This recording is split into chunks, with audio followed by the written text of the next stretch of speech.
Guys, it's new watch day for me, which is always a really just a really fun day when you're expecting a package in the mail. So let me do a little unboxing here and give you some first impressions of my latest Seiko purchase. This is the SRPH19K1. This is the BEATMAKER limited edition, limited to 2,021 units, and that's in reference to the year that this debuted, 2021. And I've got to say, this is one that I've really been looking forward to ever since it was announced as the winner of the competition. You know, the fan-decided color scheme, we as Seikopaths, Seiko fans, we wanted as close to the Pogue as we could get, you know, the classic Seiko Pogue from the 1970s. And so that's the color scheme that won out. And so ever since I knew that it would be an official production run from Seiko in the 5KX platform, I've just been very much looking forward to this. Now, the problem is a lot of other people very much been looking forward to this release, and it sold out immediately. In fact, I kind of feel bad every time I film a video and it's not available to be purchased brand new because, I don't know, that's always just kind of a disappointing thing. I got the email from Seiko, and within maybe 20 minutes, I was on their website trying to buy the watch and was being notified that it was out of stock. So I thought that I would have to just bite the bullet and buy it on the secondary market at however much of a premium it commanded, because this is, I don't know, this is one that I didn't want to let pass me by. It's got a stupid color scheme, yes, more on that in a minute, but it's a 5KX case, it's universal, it's affordable, it's really interesting. I had to get one.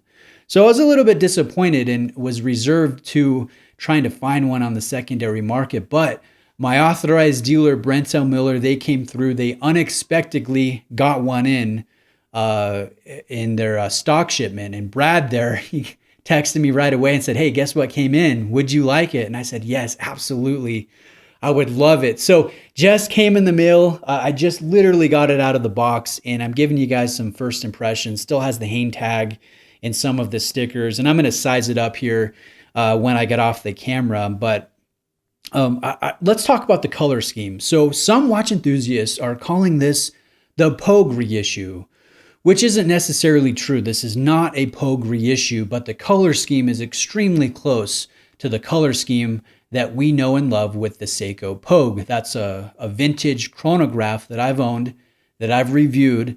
And honestly, I really should have kept that one. I know I say I love flipping, but man, I had a really nice example, and I really shouldn't have flipped it because it's a lovely release, and it's not likely, it really is unlikely that we'll ever get one reissued officially from Seiko. And it's got some lovely history. The Pogue, or at least that platform, that chronograph, was arguably the first automatic chronograph released to the market, at least the Japan-only market, the JDM market. It's a really cool watch. Very, very cool watch. And so the color is similar. The original Pogue had this, forgive me, but it's an ugly mustard gold sunray, very, very just unhealthy pea looking shade of yellow gold. Like, it was kind of ugly when you compare that with the bezel, which is Pepsi. It's like a mix of three colors you wouldn't think to put together. So, I mean, it's kind of an ugly color scheme. And this one is similar. Obviously, we have a Pepsi bezel, but then we have more of a pale gold sunray dial and a pale gold chapter ring. And so it ends up looking a little bit more muted. And really, it's sharp. This looks really good. Like, the light from the window over there is hitting it just right. And I'm getting excited here. We've got a gold applied logo just below the 12 o'clock position.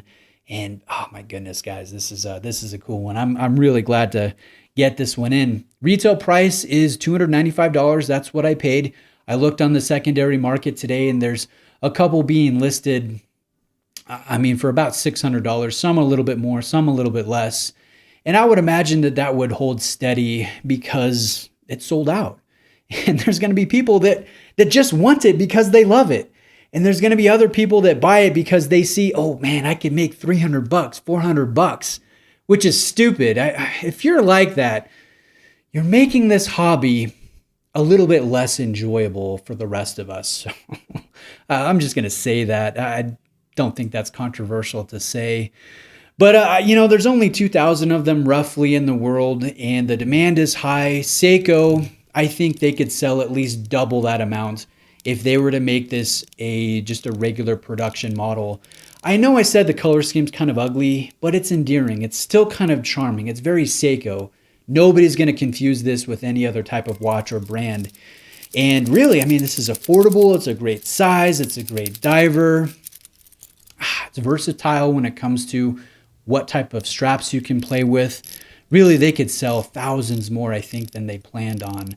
And I believe that this will always have some value. It will always have a level of collectability because it was the first reissue, right? This is the BEATMAKER, at least in this color scheme, not obviously a Pogue in terms of model, shape, and movement and stuff. But, this really was the first, and it was fan-driven, so it will always be special. But here's the thing. And I hope you guys are with me on this. I would love to see Seiko release this color scheme in a standard production version of the 5KX. Do it in the Monster. Do it in the Turtle. Do it in the Sumo. Do it in Tuna, Marine Master. How cool would it be to see this color scheme done on a Marine Master level Prospex watch with ceramic and a loomed bezel and, the applied markers, hands and everything? Oh my goodness, that would be outstanding. I'd like to see this kind of ugly but very endearing color scheme be rolled out across the platform of divers that Seiko produces, just like they do with Patty and with Zimby and with, their other color iterations that they do, Save the Ocean versions. I think Seiko could sell a ton of watches. We would be happy as Seikopaths, and they would make quite a bit of money in doing so. So I hope that happens. And if that does happen, I think it would drive the price on these BEATMAKERs down a little bit. Obviously, I don't think they're ever going to be retail price, but I think that would be a lovely thing. And I hope that they do that. I recognize it's really frustrating when you fall for a watch, then you realize, hey, I missed out on that. It's sold out in 15 minutes, and the authorized dealers I'm calling can't get me the watch, right? They don't have any information coming from their reps. It appears that it's unavailable. I recognize how frustrating that can be as a watch enthusiast. So guys, I just want to, again, share my first impressions, talk a little bit about this. I think it's lovely. Oh my goodness, I'm squeaking here. I promise I'm done with puberty. I'm just excited. This is it's a really beautiful watch. And so I want to thank Brad at Brent L Miller for hooking me up, selling me this watch. And I've been talking with him a little bit. It looks like I can come out back to their store in Pennsylvania in Lancaster, do some more filming, do another watch enthusiast meetup, do some other fun things that we have planned outside of the store. And we're looking at October or November of this year, this fall. So I'm really looking forward to doing that. But guys, I'm going to do a full review of this BEATMAKER SRPH19K1. And if there's something specific you'd like me to cover, I'll compare it to my Turtle. I'll compare it to my anniversary 5KX. We'll do some... We'll try to make it a really helpful video, but if there's something specific you'd like me to share or go over, I'm happy to try to oblige if I can help out. So thanks for watching today. I appreciate it. I hope you guys have a great day. If you're having a new watch day like I did today, I hope it's awesome. I hope you enjoy your watch, and I'll see you guys next time.